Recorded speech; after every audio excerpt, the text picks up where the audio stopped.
নমস্কাৰ, মই অৰ্জুন। আজি এটা বেলেগ ভিডিঅ'লৈ আপোনালোকৰ মাজত আহিছোঁ। মানে যিসকলে ঢোল শিকিম বুলি ভাবি থাকে, মানে ঢোলটো বজাবৰ কাৰণে বহুত আগ্ৰহী হয়। মানে ঢোলটো বজাম বুলি বহুত আগ্ৰহী হয়।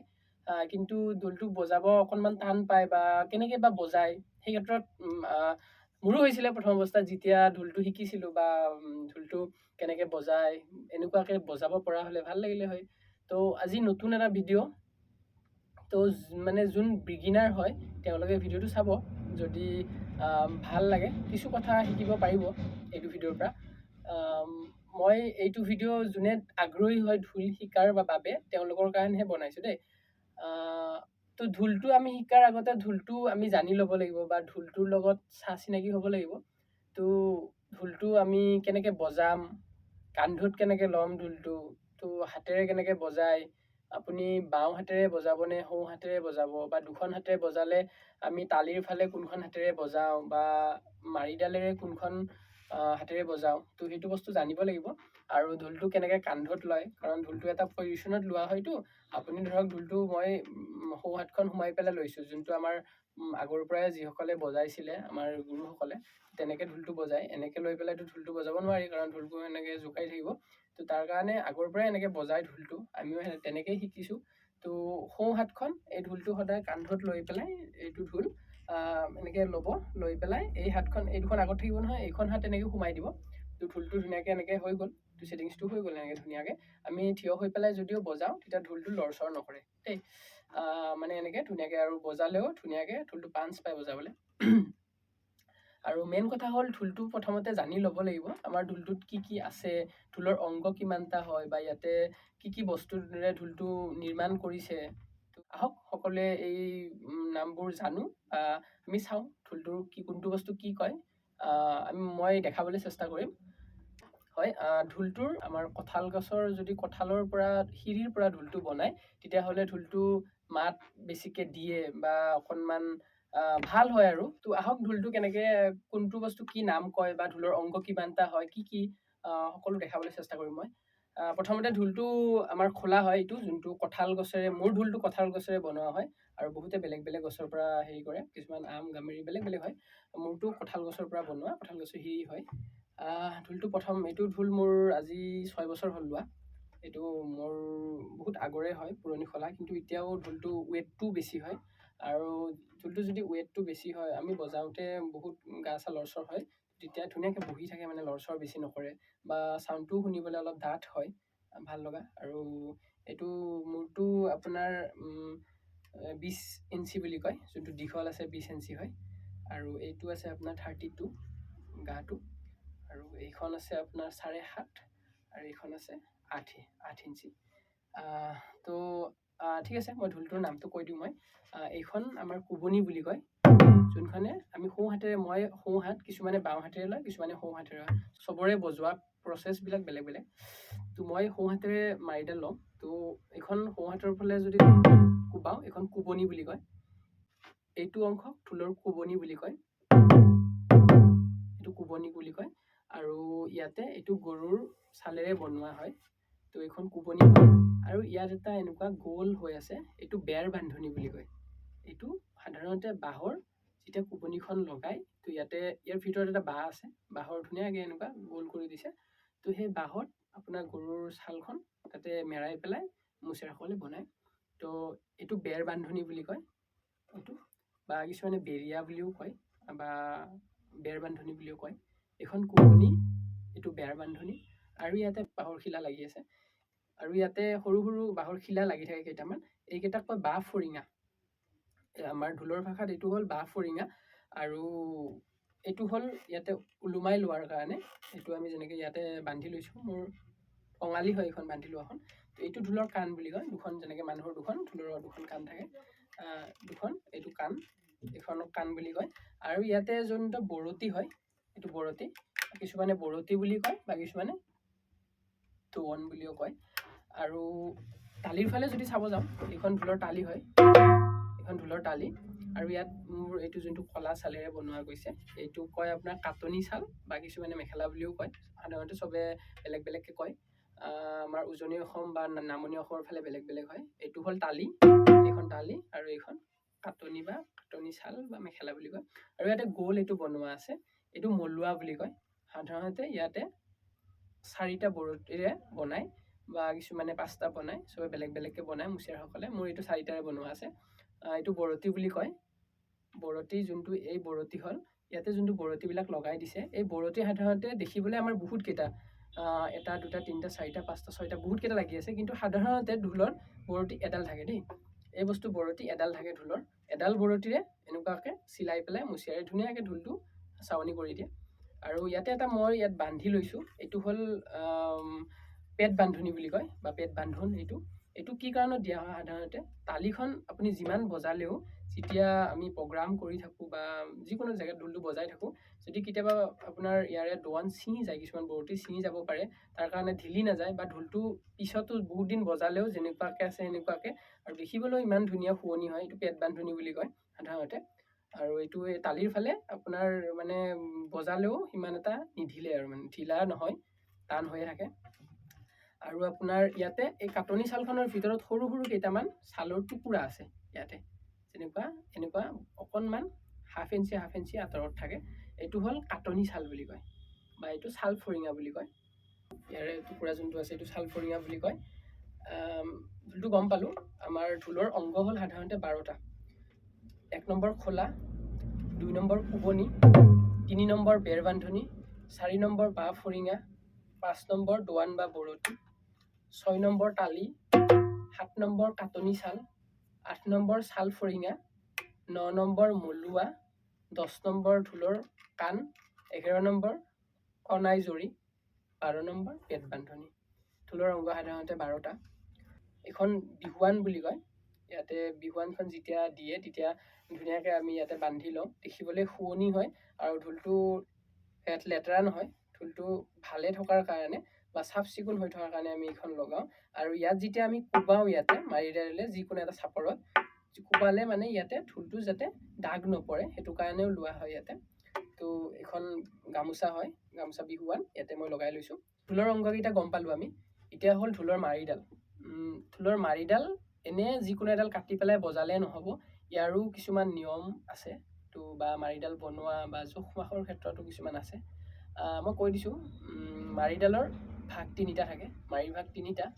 1 নম্বৰ হ'ল মুঠি, আমি য'ত ধৰি পেলাই ঢোলটো বজাওঁ সেইটো হ'ল মুঠি বা কিছুমানে মুঠিয়া বুলি কয়।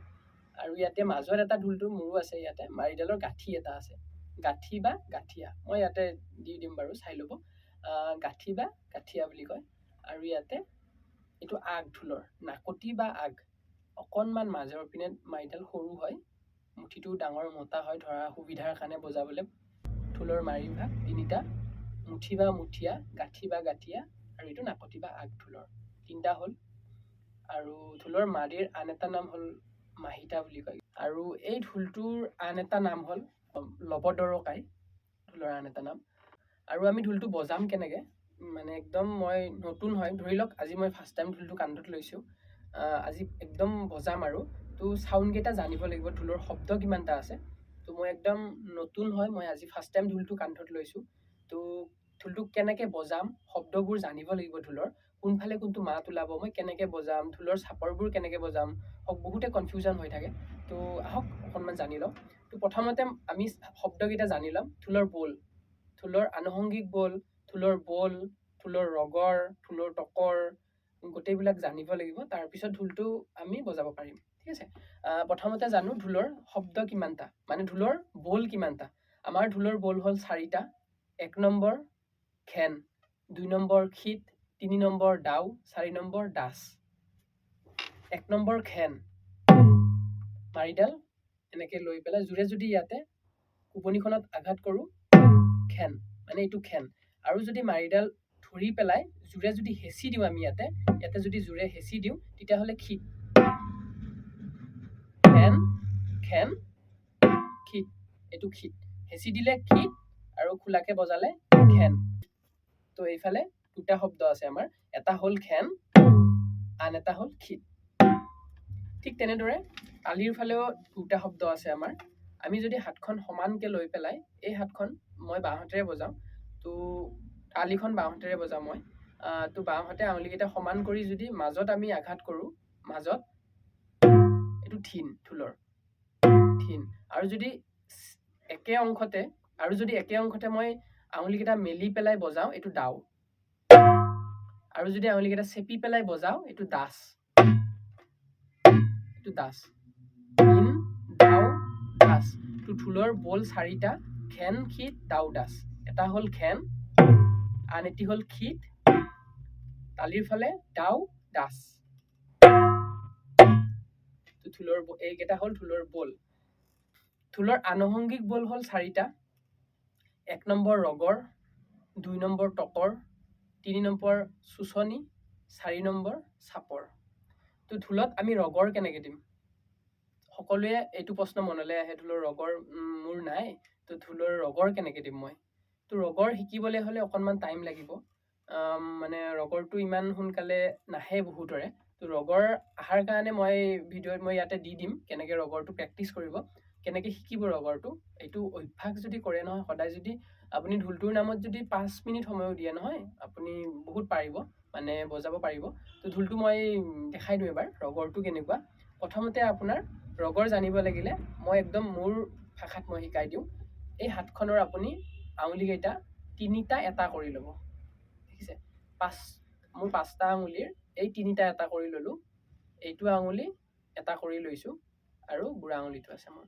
তো এই তালিখনৰ ফালে এনেকৈ যদি হাতখন ৰাখোঁ, এইটো এটা, এইটো 3টা এটা কৰি পেলাই ইয়াতে যদি বাজাওঁ টি ল', টি ল', টি ল', টি ল', টি ল', মানে 1 2 1 2।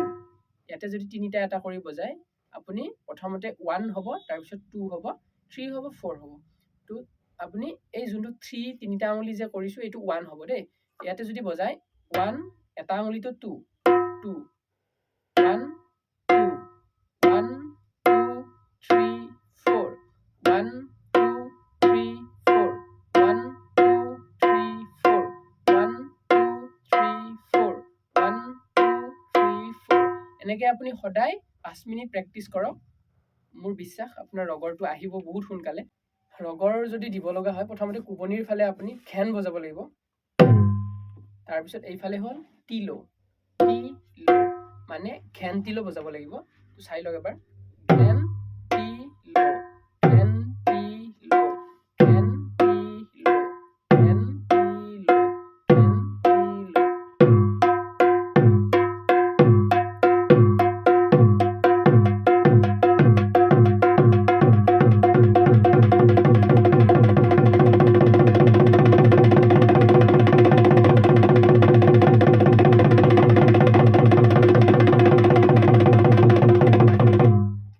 ৰগৰটো প্ৰেক্টিচ কৰিব, তো ৰগৰটো আহিব।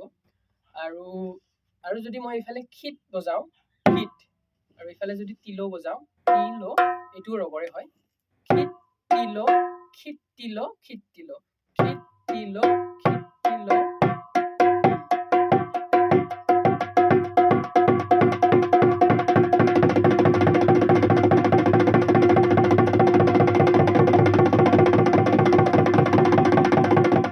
ৰগৰটো মই দেখাই দিলোঁ, ৰগৰ কেনেকৈ প্ৰেক্টিচ কৰিব, তো তেতিয়া ৰগৰটো গম পাব। ঢোলৰ বল 4টা, ঘেন খিত ডাও দাস।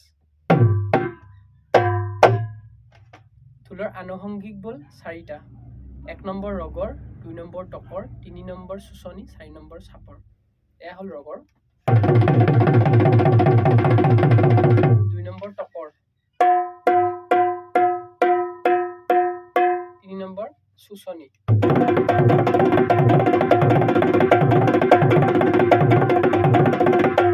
4 নম্বৰ চাপৰ।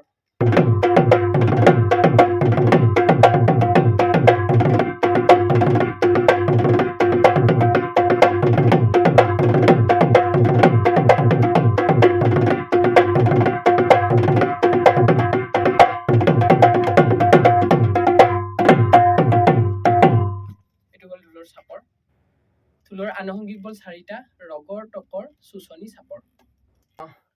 নমস্কাৰ, মই অৰ্জুন। আজি এটি বিশেষ ভিডিঅ' লৈ পেলাই মই আপোনালোকৰ মাজলৈ আহিলোঁ। মানে বহুতে মোক ৰিকুৱেষ্ট কৰি আছিলে যে ঢোলটো কেনেকৈ বজায়, যিহেতুকে মই এজন ঢোল বাদক, মানে যিহেতুকে মই ঢোল বজাওঁ অকণমান, তো একদম বিগিনাৰৰ কাৰণে এই ভিডিঅ'টো হয়। যোনে ঢোল বজোৱাৰ কাৰণে বহুত চেষ্টা কৰি থাকে বা বজাব ইচ্ছা যায়, সেইসকলৰ কাৰণে এই ভিডিঅ'টো। এবাৰ চাব, কিবা এটা নহয় কিবা এটা শিকিব পাৰিব। মোৰ ফালৰ পৰা মই যিখিনি শিকাব চেষ্টা কৰোঁ, যদিহে মোৰ একো ভুল নহয়। ঢোলটো একদম যদি প্ৰথম আপুনি শিকিব বিচাৰে, তেতিয়াহ'লে শিকিব পাৰিব। মই এবাৰ বুজাই দিওঁ, নহ'লে মোৰ নাম্বাৰটো ল'ব, মোক ফোন কৰিলেও হ'ব। ঢোলৰ নমস্কাৰ, মই অৰ্জুন। যিসকলে ঢোল শিকিম বুলি ভাবি থাকে বা বহুত আগ্ৰহী হয় যে ঢোলটো মই কেনেকৈ বজাম বা ঢোলটো কেনেকৈ মই শিকিম, কেনেকৈ বজাব পাৰিম, তো অকণমান সময় উলিয়াই মই এই ভিডিঅ'টো মই কৰিছোঁ। যোনে বিগিনাৰ হয়, একদম আৰম্ভণি ঢোল শিকিব বিচাৰে, তেওঁসকলৰ বাবে। আশা কৰোঁ সকলোৰে ভিডিঅ'টো ভাল লাগিলে। যদি ভাল লাগে লাইক শ্বেয়াৰ কৰিব, আৰু যদি নতুন হয় আপোনালোকে মোৰ চেনেলটো ছাবস্ক্ৰাইব কৰি দিব চেনেলটো। আৰু যদি ভাল লাগে এনেকুৱা ভিডিঅ' যদি আকৌ বনাব যদি বিচাৰে, কমেণ্ট কৰিলে হ'ল মোক। মই এনেকুৱা ধুনীয়া ধুনীয়া ঢোলৰ চাপৰ বা যিখিনি মই জানো সেইখিনি মানে আপোনালোকক শিকোৱাৰ কাৰণে মই চেষ্টা কৰিম। যদি ভাল লাগে ভিডিঅ'টো কমেণ্ট, লাইক, শ্বেয়াৰ কৰিব। আৰু যদি মই আকৌ তেনেকুৱা এটা ঢোলৰ ওপৰত যদি ভিডিঅ' বনাব লাগে, তো আপোনালোকে কমেণ্ট কৰিলে হ'ল, মই ধুনীয়াকৈ ভিডিঅ' বনাম। আশা কৰোঁ ইয়াৰে পিছত আৰু এটা ভিডিঅ' বনাম ঢোলৰ চাপৰ কেনেকৈ বজোৱা হয় বা উপস্থাপন, ঢোলৰ খৰা আছে, বুঢ়া চাপৰ, কছাৰী চাপৰ, ধেমিলা চাপৰ কেনেকৈ বজোৱা হয়, মই ভিডিঅ' বনাম। তো আপোনালোকে জাষ্ট কমেণ্ট কৰি ক'লে হ'ল যে ঢোলৰ চাপৰবোৰ বজাব লাগে বা ঢোলৰ ভিডিঅ' বনাব লাগে, ঢোলৰ ওপৰত কেনেকৈ ঢোলটো শিকিব পাৰিম, তেতিয়া মই বনাই দিম। Thank U.